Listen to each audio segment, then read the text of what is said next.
the early years of the NFL, interest in the game was due largely to the exploits of offensive stars like Red Grange and Sammy Baugh. Players who excelled on defense were virtually anonymous. Two things changed that. One was the growing influence of television that served to isolate strategies on both sides of the line. The other was the rise of the New York Giants defense.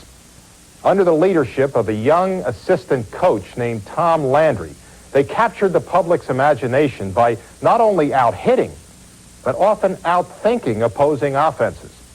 From 1956 to 1963, they led New York to 6 conference titles and 1 NFL championship. And in doing so, they gave a new definition to that formerly obscure word, defense. It is the most tribal and universal of football fan rituals. Yet there are those among NFL historians who believe that this battle cry was first chanted in the mid-1950s, originating from the rafters of New York's Yankee Stadium. In a game that climaxed the NFL's first season of nationally televised broadcasts, millions of home viewers heard the deafening roar and watched a very responsive Giant defense.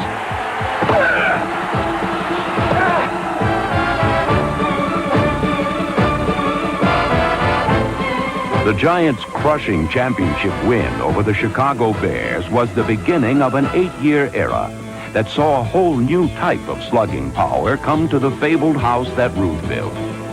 It began when head coach Jim Lee Howell added a young Tom Landry to his already talented staff of assistants. Landry's innovative mind melded together with men like Jimmy Patton, Andy Robustelli, Jim Katcavage, Rosie Greer, and Dick Modzelewski to produce the NFL's most dominant and difficult-to-detect defense of its day.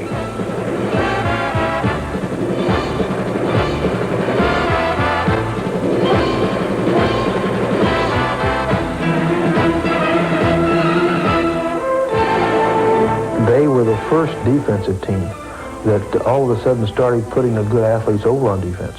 Up to that time, the better athletes, especially linemen, running backs, were on the offensive side. And all of a sudden, they started putting a little better athlete. Then also, they went and started studying offensive formations and what teams were doing, which is what Tom does. It was a first. Landry and that group had put together a defense that had certain refinements to it that the offenses hadn't caught on to yet. One of those refinements was the creation of the 4-3 defense, designed to take advantage of the instinctive skills of middle linebacker Sam Huff. In this defense, the job of the 4 down linemen was to keep Huff free of potential blockers, leaving him free to act as a rover, whose task was to be in the vicinity of the football. This scheme was one of a number of ploys the Giants successfully used to neutralize their main nemesis, number 32, Jimmy Brown.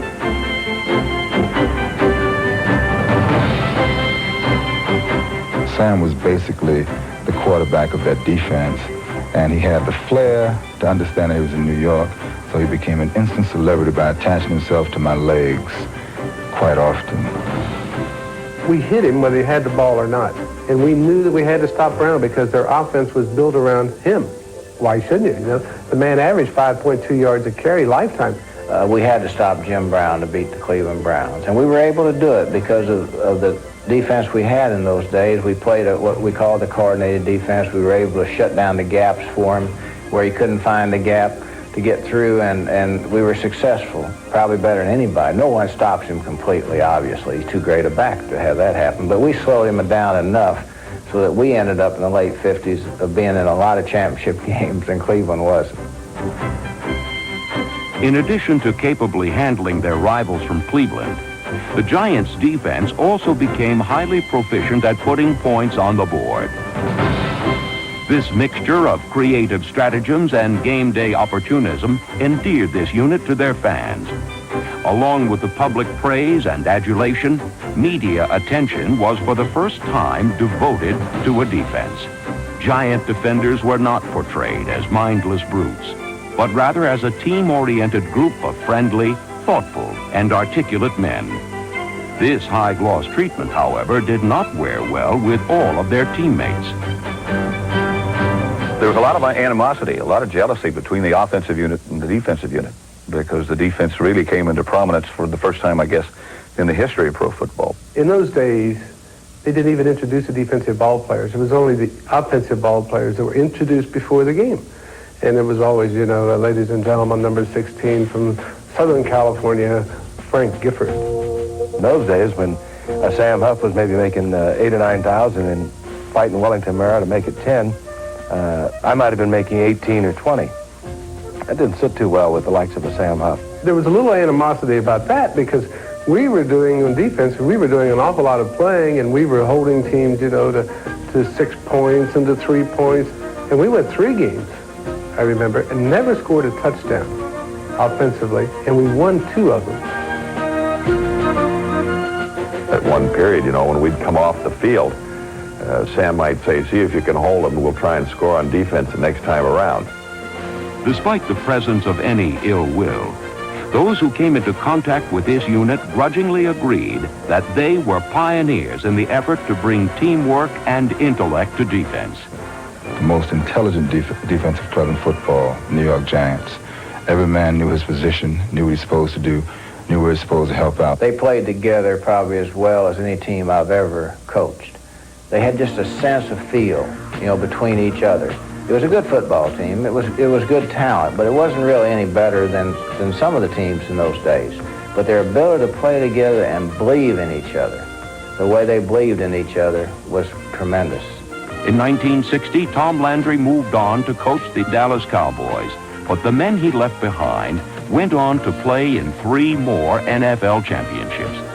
Although the Giants came up short in each of them, their defense performed bravely, particularly in the bitter defensive struggles against Green Bay in 1962 and Chicago in 1963.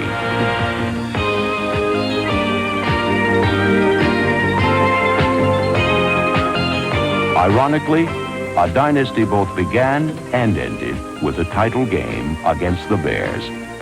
But while one era was passing on, a new one was dawning. Various retirements and trades closed this chapter of defensive brilliance. But a symbolic seed was transplanted with Rosie Greer's transfer to the Rams, where he helped give celebrity status to Los Angeles' suddenly famous fearsome foursome.